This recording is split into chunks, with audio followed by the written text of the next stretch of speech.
And joining us now are co-authors Mark Flanagan and Bob Sheehan of the book, which I have one, there's two actually, a book, A Tale From Medway, and they join us in studio. Guys, thanks so much. We have a mutual friend, by the way, Brian Olson, who told me like a month and a half ago that you guys were going to be on. So I've been waiting. I've been waiting for this moment because he told me all these things to ask you, but I'm not going to ask you any of those. I hope you don't tell any of the stories that he shared with you. Mark, tell us what made you decide to write a book about your childhood in Medway, because we always, all of us, have such great memories of our childhood. I think it comes down to blessings, praise, and preaching. The blessings where I came from a great family. Bob and I both came from great families. We both had great friends. We wanted to praise God through our characters, the children in the book, but also keep the books compelling and interesting for kids to read. And then just to preach, reach out to people who may not ever, they want to go back in time to a simple time. Bob, what was it like to, so you, Mark, you have your memories, What was it like to bring them all together and sort of collaborate on the book? Sure, well, it didn't happen. We didn't set forth to write the book together. Mark started saying some things on Facebook. I started giving him some ideas, and really the collaboration was by accident. But we had a great time doing it. I think the thing I liked best about collaborating with Mark is we sit here and we start sharing tales about how you knew Bobby Witt when you were a kid in the neighborhood, and we had a great neighborhood. And as Mark and I started to write the book, we started to realize some of the common themes through our lives. Both Mark and I grew up as strong Irish Catholic families. We both had 4 boys in our family. And it was amazing, back in the 1970s, kids in our neighborhood didn't talk about going to church. You just went to church. So as Mark and I started to write the book, our lives really, part of our central part of our lives was actually the Catholic Church. So the theme of the book, you know, we talk about the Catholic Church, but it was just our childhood. And we had a lot of fun sharing stories about, you know, don't eat before 1 hour before church, and, and you know, don't brush your teeth before church because you might swallow, or you know, so there was all kinds of things that Mark and I just had a lot of fun working with one another about. I have to tell you, when you guys, and you brought up Bobby Witt, and I started thinking back to my memories. You know what's funny? I forgot a lot of them. And even talking to you guys for a moment, it brought back such great joy because I had a great childhood too. Mark, what was one of your favorite memories as a young child? Well, there's a character in the book, his name is Johnny Vincent. And Johnny's kind of the hero in both books. He is a dwarf, a little person.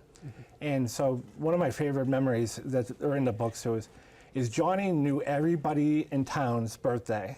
Oh, really? You would say, Johnny, when's my birthday? He would know your birthday.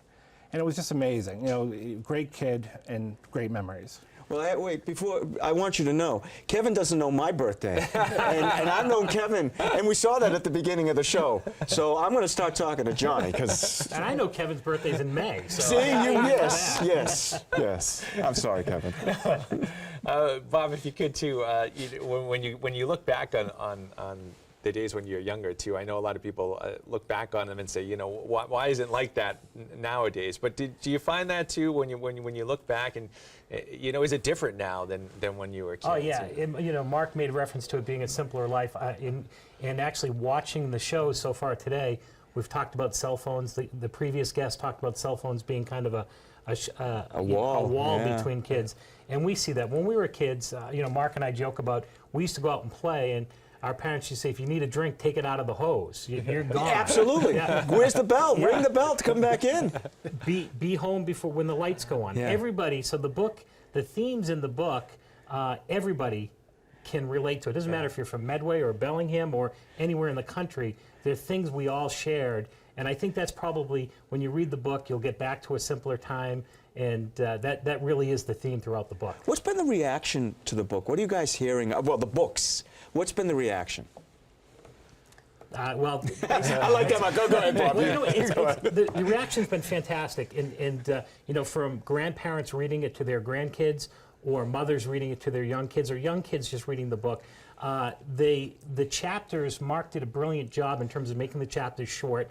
So you can read a chapter or two in 5 minutes. So moms like it at bedtime because they can read the book and it's quick. But the stories that we have, if mom's reading or grandparents are reading, they remember these types of things. So it opens up conversations with their kids and their grandkids that I think ordinarily, like, you forgot about your neighborhood that you grew up. You forgot about the 1 hour before church, or whatever the themes were. We had to be home at 4:30 to make mass, and that was a rule in my house. So. And eating as a family too. I mean, there's Sunday, just so many different things. I love that. I love just sitting here and myself just remembering, and I think that's what this book's going to do for so many of us too. Now, where can people find the book, and how can they get it and read about it? Well, the book is available on Amazon.com. If you search A Tale from Medway, both books will come up, and we priced it affordably for all our Catholic TV fans. Well, what I'm going to do, so you know, is Kevin's holding that book, but I'm going to take it from him, and I'm bringing it home so that my son, my 15-year-old son, James, can read those books. So I appreciate you guys coming in. It's too bad we don't have more time to share stories about Brian, but that's okay. Well, we appreciate you guys giving us the opportunity to talk today. Very good. Thank you, Kevin. Brought Thank you, Jay. brought back some great memories for me. too. That's the intent of the book. And I think what's going to come out of this is Kevin will never forget when my birthday is again. And congratulations to Father Reed. Yes, isn't that great? Great news. Well, guys, Amen. thank you. Thank you.